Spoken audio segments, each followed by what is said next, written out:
నమస్తే, welcome to okay TV. So ప్రస్తుతం retire ఉద్యోగులు రేణుకా చౌదరి, రాజ్యసభ సభ్యురాలు రేణుకా చౌదరిని కలవడానికి వాళ్ళ ఇంటికి వెళ్ళే ప్రయత్నం చేస్తా ఉన్నారు. వాళ్ళు అడుగుతున్న కామన్ పాయింట్ ఏంటంటే, బేసిక్ గా రిటైర్ ఎంప్లాయీస్ కి రావాల్సిన బెనిఫిట్స్ ఏవైతే అందాల్సిన ఉద్యోగులకి అందాల్సిన బెనిఫిట్స్ అందాలంటూ కూడా వాళ్ళు గత పలుమార్లు ప్రభుత్వానికి విన్నవించే ప్రయత్నం చేశారు. పలు సభల్లో కూడా వాళ్ళు మాట్లాడడం జరిగింది. వాళ్ళు అరెస్టులకు గురైన పరిస్థితి, అసెంబ్లీ ముట్టడికి కూడా వెళ్ళిన పరిస్థితి, కనీసం దీని మీద చర్చకు కూడా గవర్నమెంట్ తెరలేపే పరిస్థితి లేదు. సో వీళ్ళందరూ కూడా రిటైర్డ్ ఎంప్లాయీస్.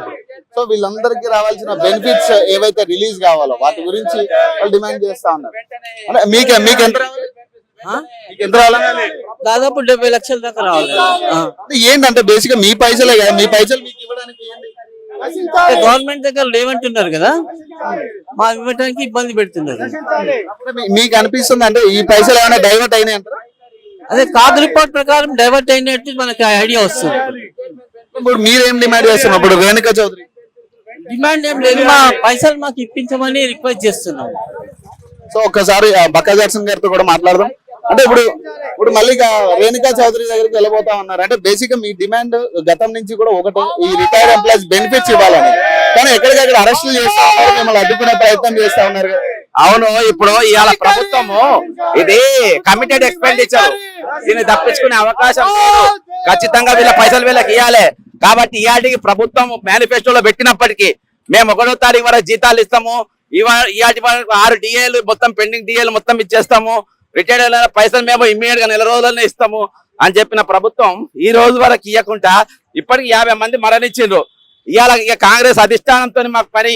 ఇక్కడ నాయకులు మోసం చేసిండ్రు, ఇక్కడ మమ్మల్ని దగా చేసిండ్రు. ఇవాళ ఒక 1000 మంది దవాఖానలో అడ్మిట్ అయిన పరిస్థితి. కాబట్టి మాకు వేరే పరిస్థితి లేదు. కాబట్టి గవర్నర్ ఈ ఇష్యూని సీరియస్ గా తీసుకోవట్లేదు కదా, గవర్నర్ సీరియస్ గా తీసుకోవట్లేదు. మీరు 5 సార్లు గవర్నర్ కలవడం జరిగింది దీని మీద. ఈ రోజు గవర్నర్ తోనే మాకు పని మాకు.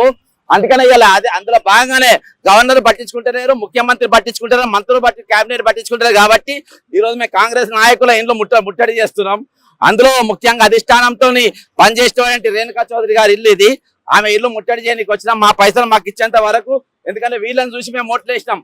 ఇక్కడ జానారెడ్డి గారిని కానీ రేణుకా చౌదరి గారిని కానీ వీళ్ళని చూసి ఓట్లు వేసినాం. కానీ ఇలా వాళ్ళు టీడీపీకి వచ్చిన వాళ్ళ బతుకొచ్చిన చూసి మేము ఓటు వేయలే. ఇక్కడ సో అది పరిస్థితి. సో ఏదైతే రిటైర్ ఎంప్లాయీస్ కి రావాల్సిన బెనిఫిట్స్